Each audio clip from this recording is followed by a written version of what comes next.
Olha só para você ver.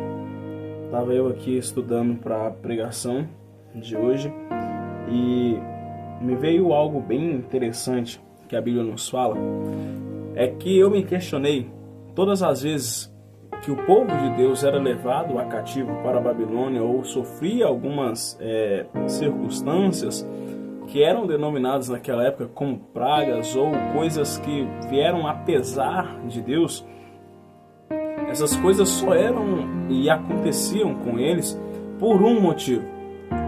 Primeiro, que eles terceirizaram o chamado e a promessa de Deus, assim como Jonas fez bem lá na frente da palavra do Senhor Jesus. Aqui eu me situo no Velho Testamento, mas bem lá na frente, Jonas ele faz isso, terceiriza o chamado de Deus sobre a sua vida e ele não quer ir então para a terra em que Deus manda ele ir, mas então ele foge, pega um navio e vai para Tarsis, fugindo do destino em que Deus lhe ordenou.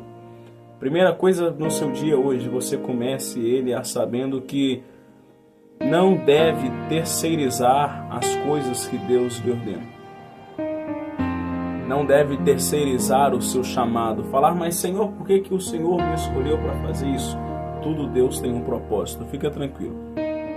E a segunda coisa que fazia o povo de Deus mais perecer era, além de negligenciar ou terceirizar o seu chamado, era simplesmente desonrar a casa de Deus. Todas as vezes que o povo de Deus era levado à Babilônia, era justamente por um pecado ou porque eles desolavam a casa de Deus e colocavam em primeiro lugar ou em preferência as coisas deles, as coisas carnais, as coisas que não provinham algo espiritual.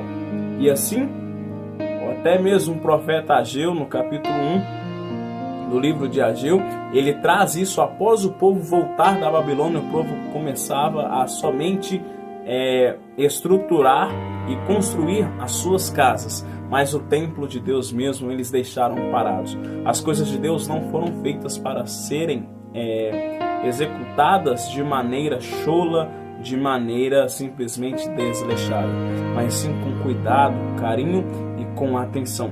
Porque quando nós mexemos as coisas de Deus, quando nós falamos de igreja, quando nós falamos de uma estrutura congregacional, nós estamos falando de vida, nós estamos falando de salvação, nós estamos falando de renúncia, nós estamos falando de reavivamento.